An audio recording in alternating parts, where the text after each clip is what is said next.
It's the bipocalypse. So, yeah, we're having to stream quarterbacks, tight ends, and defenses this week. I'll give you the updated ranks. Starting with quarterback, I understand maybe it seems crazy to have Jaden Daniels in the same tier with Jalen Hurts and Lamar Jackson. Maybe we are trolling a bit, putting him ahead of Hurts. But really, this is a statement ranking with Jaden Daniels. I know I don't have to convince you to start Jalen Hurts or Lamar Jackson. They have crushed, they will crush, and they'll crush forever. With Daniels, however, you've had 3 straight games with fewer than 20 fantasy points.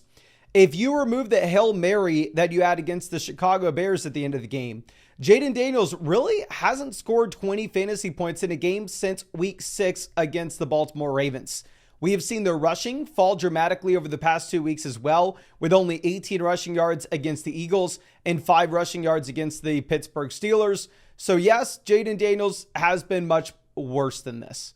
Again, this is a statement ranking here. I want to make sure that we are on the same page. If you have Jaden Daniels, you start Jaden Daniels. Right now, if you were looking at sportsbooks, the Commanders have the second highest implied team total of any team in the NFL this week, only behind the Detroit Lions. And I believe we should see more rushing from Daniels based off what we have with the larger sample. Now, of course, Hurts should probably be ahead of him, but I just want to make sure you're starting Daniels if you have him. Now, going down to tier 2, we are going to have Kyler Murray. With Kyler, nothing changes. I don't care what the matchup is any given week. We've said it all season now. He is a must-start option based off the rushing upside he possesses. Here, it's a great matchup as well, going up against the Seattle Seahawks. The spread in this game's about only 1 point, so you actually should see Kyler have a considerable amount of dropbacks, which hadn't been the case the previous 2 weeks because those games had been blowouts. Patrick Mahomes, maybe it's aggressive to rank him here. With Mahomes, what we've had is a quarterback with a very high floor, but a very low ceiling all season.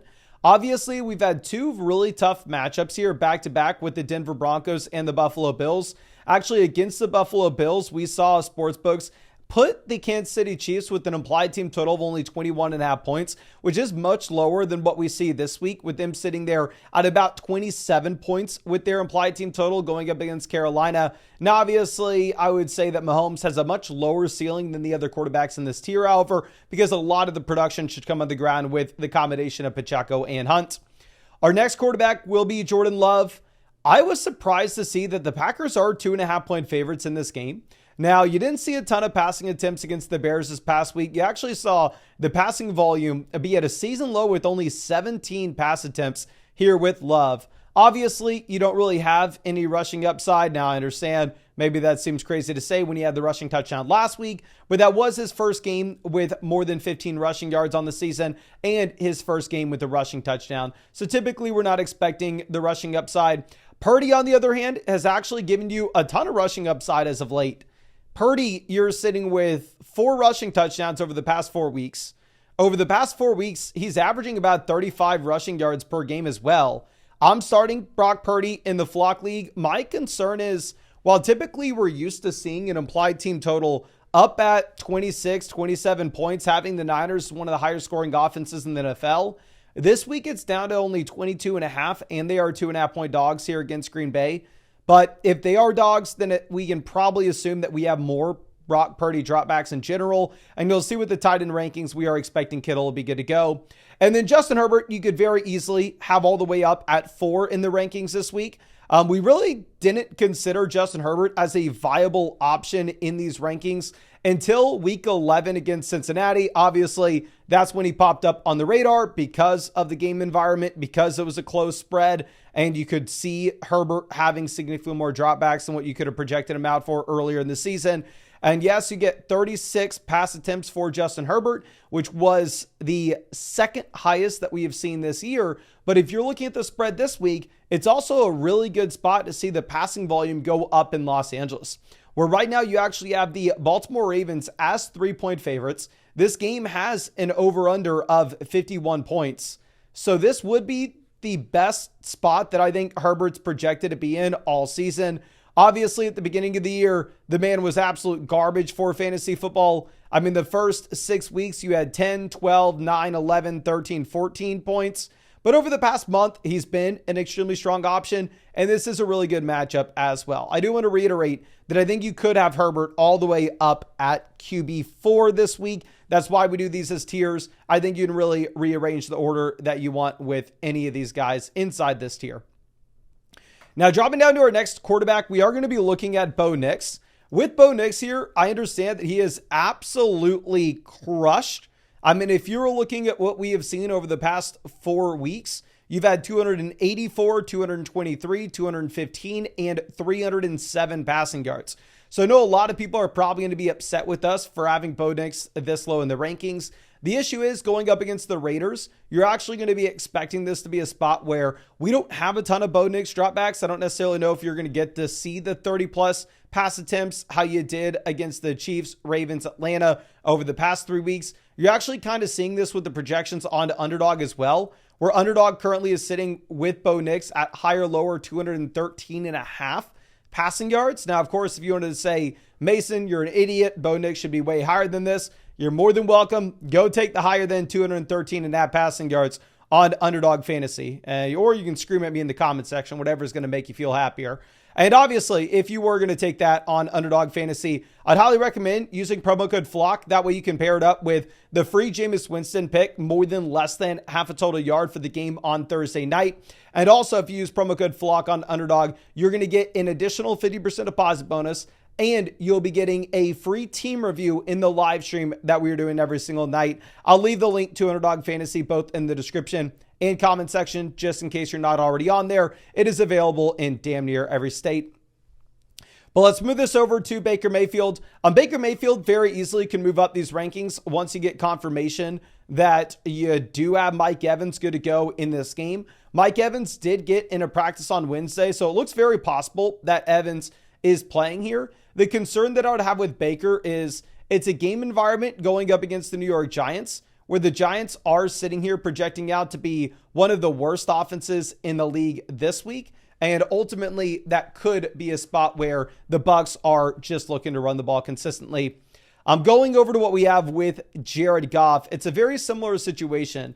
Obviously, Goff, you have over 400 passing yards. You have 4 passing touchdowns this past week. He looks phenomenal. And yes, if the Detroit Lions drop another 50 points, this ranking of Goff is going to look very foolish. And you do have the Lions projecting out to be the highest scoring offense in the NFL this week with an implied team total of about 29.5 points. My concern here is you're going up against the Colts. It's an 8-point spread. We know that the Lions are primarily going to be running the ball in this matchup. Our next quarterback will be CJ Stroud, who's just been god-awful in fantasy. The last time you had CJ Stroud with 20-plus points was back against the Jacksonville Jaguars in Week 4, which, unless I'm mistaken, I also think that this was the first week that you had Nico Collins not playing effectively 100% of the snaps. So I don't know, maybe the drop-off in production that we have seen from Stroud has had something to do with no Nico in this offense. Obviously, against the Dallas Cowboys, Nico plays fewer than 50% of the snaps.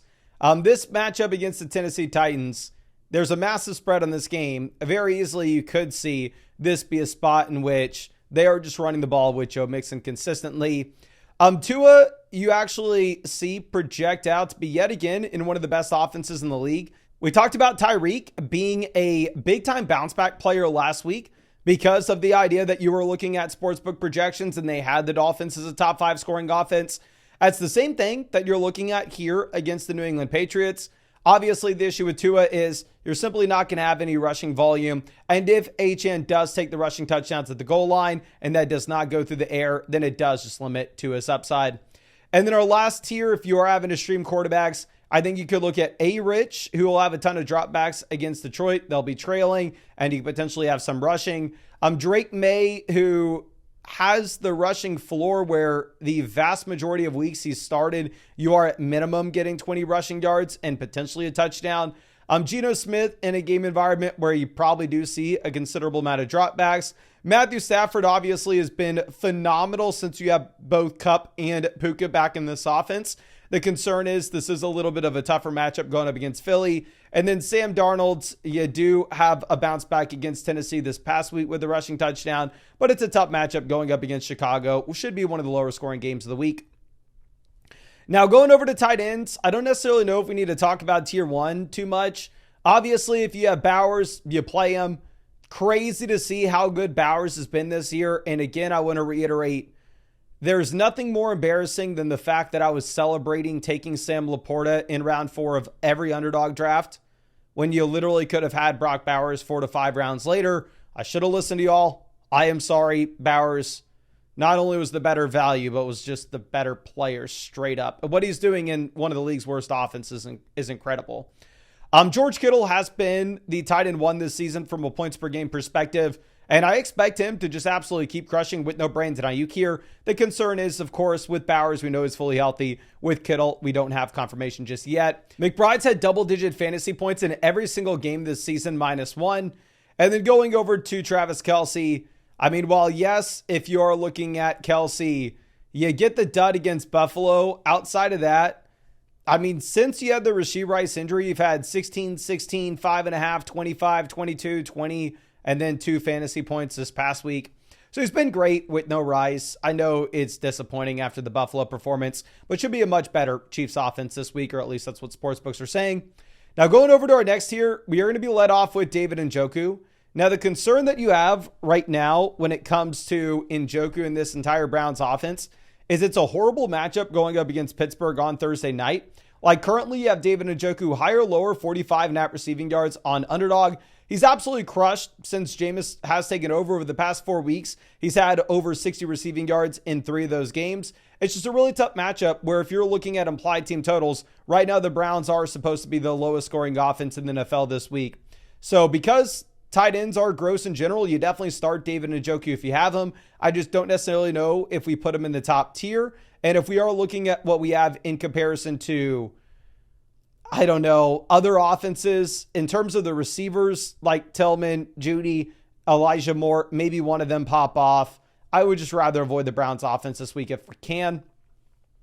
Going over to K. Dotton, over the past month, he has also been incredible. Starting with the Baltimore game, when you have the injury to Mike Evans at the beginning, you have 10, 10, 11, and 8 targets.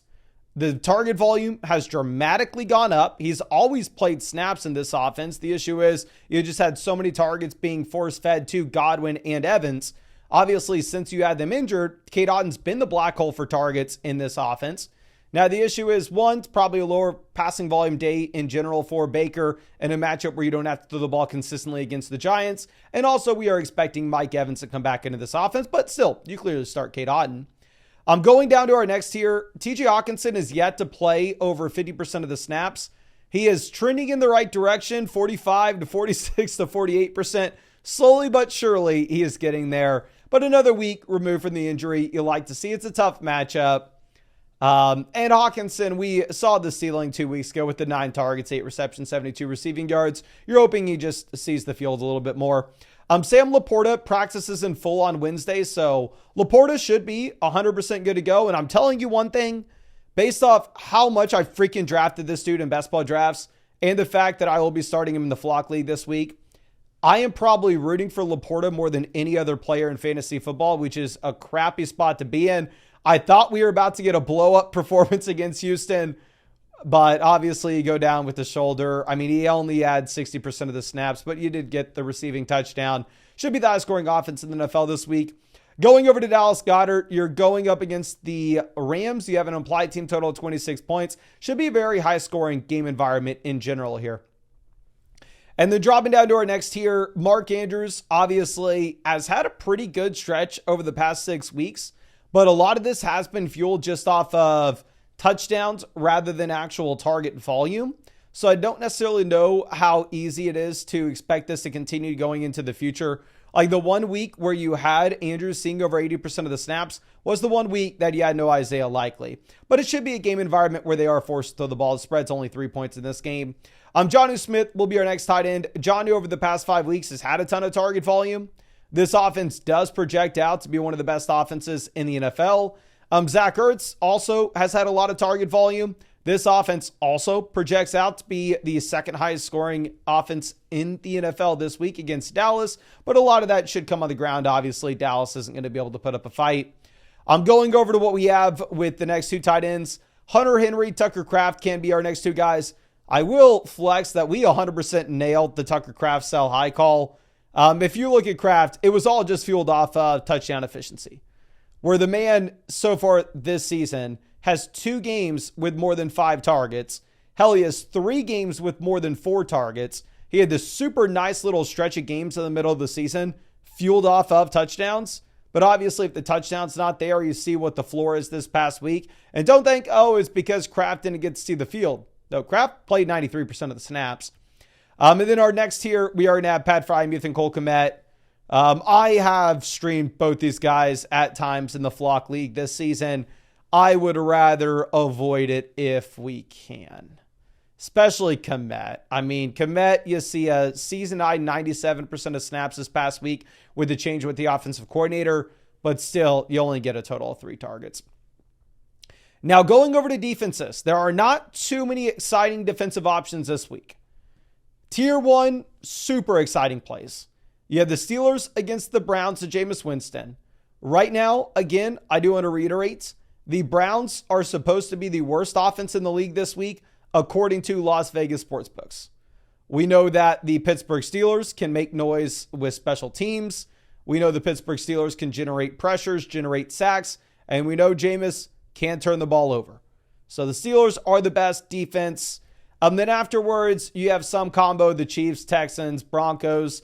The Chiefs, you get the Carolina Panthers, really like that spot. The Texans, we get the Tennessee Titans 2 weeks back. They had 5 Jared Goff interceptions. I mean, if we're looking at what we just had this past week, obviously they get there with the touchdown. Looking at the Denver Broncos, you have one of the best defenses in the league, and you have a great matchup against the Raiders. Honestly, the Vikings could possibly be a tier 1 defense. I only have maybe a little hesitation thinking that there is an outside chance that you do see some improvement if we are looking at what we have specifically from Caleb Williams with the change with the offensive coordinator. So that would be my only hesitation here. Looking at the Washington Commanders, you have a phenomenal matchup going up against the Dallas Cowboys. The spread on this game is 10 points, so you should have a ton of Cooper Rush dropbacks.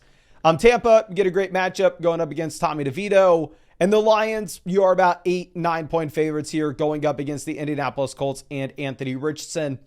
Afterwards, we'll have the Dolphins getting to play the rookie quarterback with Drake May. They are currently about 7 point favorites.